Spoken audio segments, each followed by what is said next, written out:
Electrons को fill करने के लिए बताया जाता है आपको इलेक्ट्रॉनिक कॉन्फ़िगरेशन। तो चलिए बनाते हैं कुछ अलग अलग एटॉमिक नंबर्स की इलेक्ट्रॉनिक कॉन्फ़िगरेशन। चलिए रैंडमली उठा लेते हैं, जैसे 8O16 ऑक्सीजन है हमारा, 11Na23 सोडियम है हमारा, इसके बाद ले लेते हैं 16S32 सल्फर हो गया, और एक ले लेते हैं हम लोग 19K39, ये हमारा पोटेशियम हो गया। अब इन सभी की इलेक्ट्रॉनिक कॉन्फ़िगरेशन बहुत तेजी से बनाते हैं। इलेक्ट्रॉनिक कॉन्फ़िगरेशन डिपेंड करती है आपके एटॉमिक नंबर पर, और जैसा कि आप जानते हैं कि हर एक शेल में एक डेफिनेट नंबर ऑफ इलेक्ट्रॉन भरे जा सकते हैं। जैसे पहली शेल में हम केवल 2 इलेक्ट्रॉन भर सकते हैं, दूसरी शेल में 8 इलेक्ट्रॉन भर सकते हैं, तीसरी शेल में भी 8 इलेक्ट्रॉन भर सकते हैं। तो चलिए बनाते हैं। सबसे पहले मैंने पहली शेल में 2 इलेक्ट्रॉन भर दिए, इसके बाद बचे 6 इलेक्ट्रॉन जो कि आएंगे दूसरी शेल में, तो इसकी इलेक्ट्रॉनिक कॉन्फ़िगरेशन हो गई 2,6। इसी तरीके से इसमें 11 भरने हैं, तो सबसे पहली शेल में केवल 2 ही आ सकते हैं, तो 2 भर दिए मैंने। इसके बाद 8 इलेक्ट्रॉन आ सकते हैं, तो मैंने 8 इलेक्ट्रॉन भर दिए। 2 और 8 मतलब 10 भर गया। अब एक भरा तो हमने जल्दी से क्या कर दिया, लास्ट शेल में 1 इलेक्ट्रॉन भर दिया। इसके बाद अगर हम इसकी बात करें तो 16 है,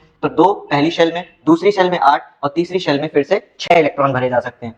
अब पोटेशियम की अगर हम बात करें तो पोटेशियम 19 है, तो सबसे पहली शेल में 2 भर दिए, फिर 8 भर दिए, फिर 8 भर दिए, तो ये हो गए 18, और लास्ट एक शेल में हमने 1 इलेक्ट्रॉन फिर से भर दिया। तो ये था आपका इलेक्ट्रॉनिक कॉन्फ़िगरेशन, और ऐसे ही हम किसी भी इलेक्ट्रॉन, किसी भी एटम की इलेक्ट्रॉनिक कॉन्फ़िगरेशन बता सकते हैं। अब इसके बाद हम लोग देखने वाले हैं कि इन इलेक्ट्रॉनिक कॉन्फ़िगरेशन से अपने पीरियोडिक टेबल में क्या क्या चीजें हम पता लगा सकते हैं बहुत आसानी से, चुटकियों में। तो बने रहिएगा हमारे साथ।